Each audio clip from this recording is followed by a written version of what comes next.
Okay, so I'm doing my presentation today on pornography, a silent addiction.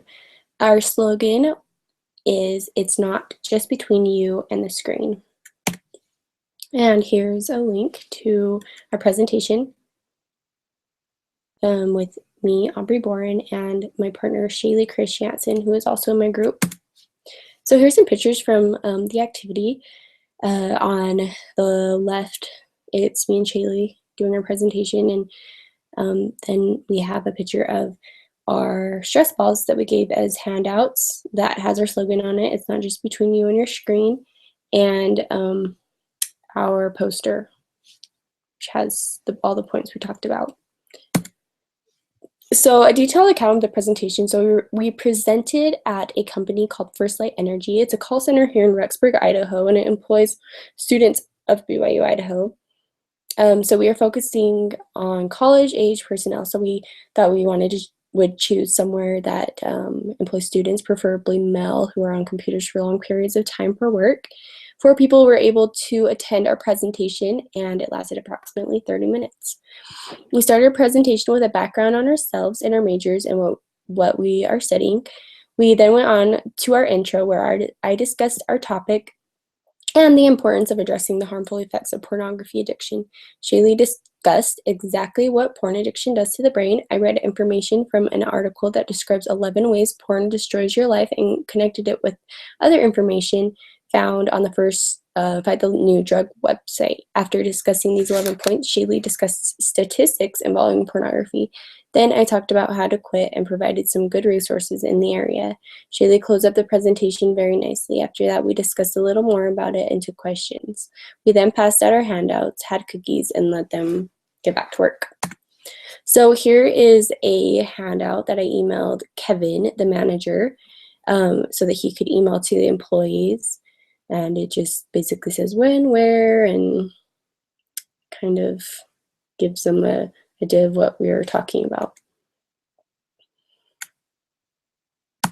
So the biggest strength in our activity, I believe, was probably our overall message. Pornography is a great problem in the world, and I'm just glad I was able to fight for what is right, because I just think the presentation overall was very strong and informational. So it could have been pretty boring, because they hear this a lot. Don't look at porn, don't look at porn.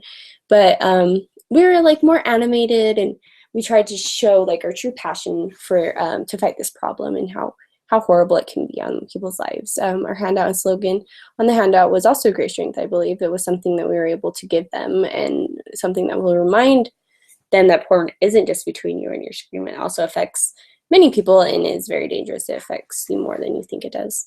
So we could have probably been better at promoting this. So I assumed wrongly that Kevin was that we were going to just have more people in general, and I should have gotten like a head count from Kevin, the manager, beforehand, so I knew how many people that there were. I would have probably invited more people outside the call center. Also, there was other call centers in the building that probably would have maybe wanted their employees to come to the event. So a lasting impact. So the boys who participated were able to get a stress brain, and that contained a message. We were hoping that this message sinks in, since it's shaped and colored like a brain. We want them to look at the stress ball and automatically think about the dangers of pornography addiction and how it can literally destroy your life. It affects your body, not just your morals. So I think since we did the presentation at the call center where they live, they will think twice, hopefully, about looking at any kind of porn again, at least in the workplace. We really tried to overemphasize the effects porn has on the brain. So if anything, they will remember that porn does have an effect on it, even if they don't remember the entire discussion. So this is just a write-up from our head person.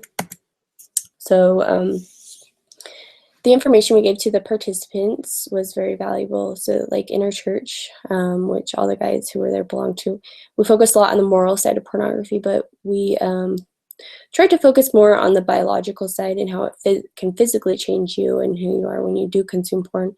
I kind of feel like it's like eating calories. Like when we eat a very caloric meal, the calories are going to go somewhere. They're they're going to stick.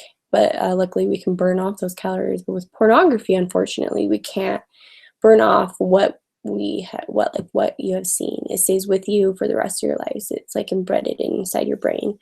So the information we presented could literally save someone from a life of turmoil and pain. I personally actually know of someone who was very close to me who was in deep turmoil, so deep that he couldn't bear to live anymore.